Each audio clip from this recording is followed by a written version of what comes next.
happy, we're so pleased. This is the first time we go to the knockout stage. Unbelievable. They played so well. First half we were a bit timid, like we were a bit scared. We didn't go to the game like straight away. But second half we went for it. We had nothing to lose, and we're so pleased with the players, and we're so happy.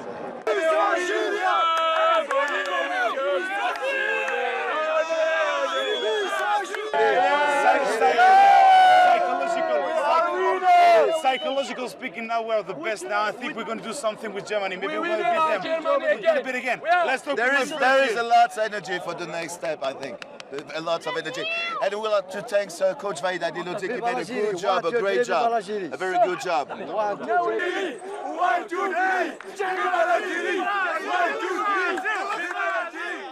Therefore, the North Africans, well, while they are celebrating, it's more troubles for Uruguay striker Luis Suarez, as a betting website that's at 888 Poker has confirmed it has dropped him as its ambassador following his bite on Italy's Giorgio Chiellini at the FIFA World Cup.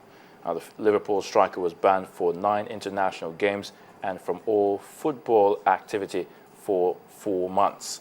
Suarez joined the online betting company as an ambassador shortly before the World Cup and produced several video diaries for the website during the tournament. Suarez's boot deal with Adidas could also be in jeopardy after the sportswear manufacturer announced that it too would consider its partnership with the 27-year-old.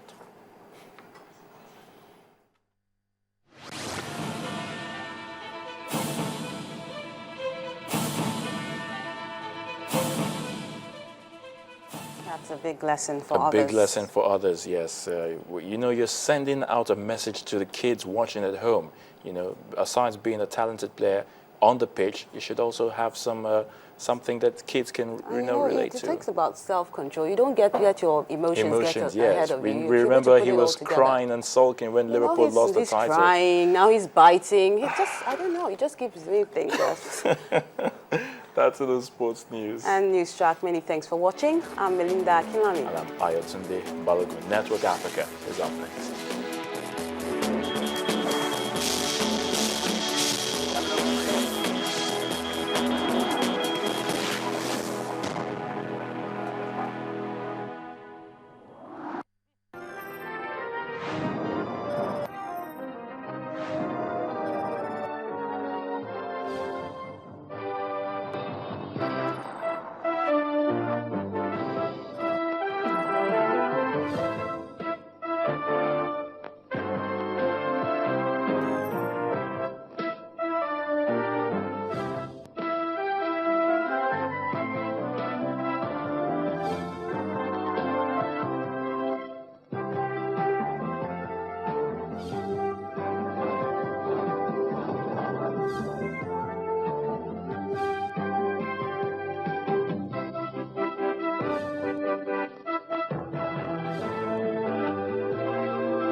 A time comes in the life of every race when people are driven by echoes of the past to chart a course for an exalted future.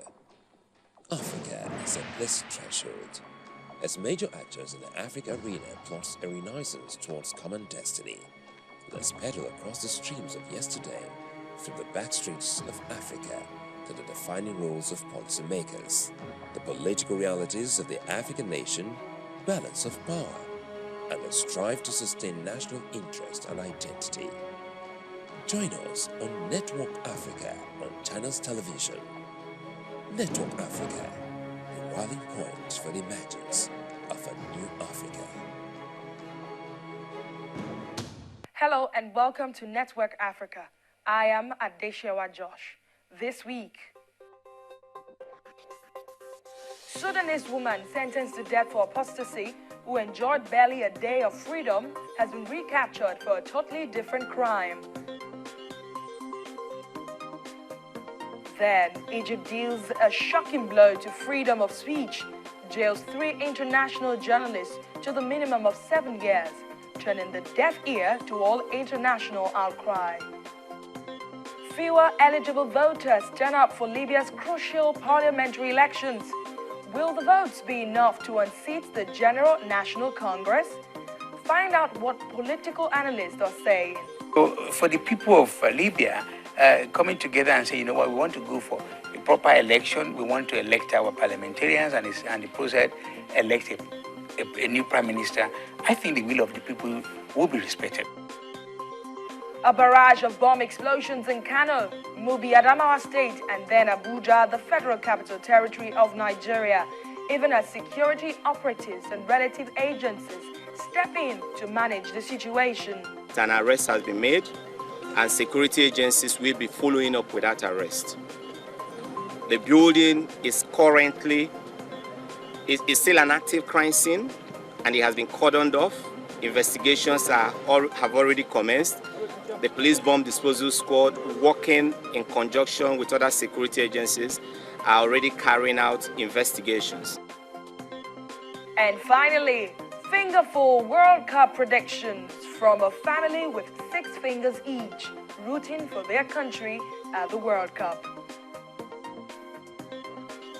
Details after the break. We'll be right back.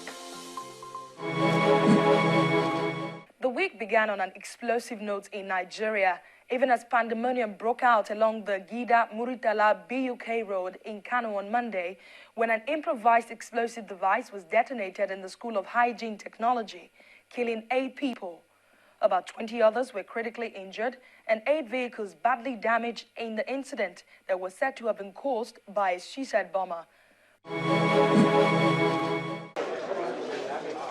Friends, students, and relatives thronged the Murtala Muhammad Specialist Hospital in Kano.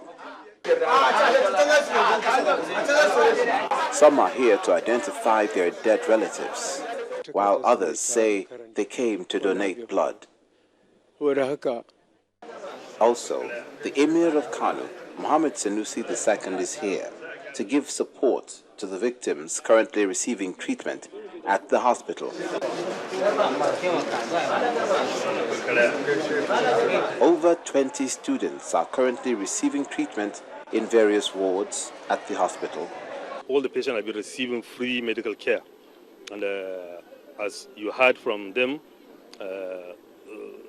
attention has been adequately given to them, and those that are requiring surgery will be taken to theater and surgery operated on there as soon as they are stable and in good condition to tolerate the operations. Some of the victims are still in shock and can't recall how they ended up in hospital.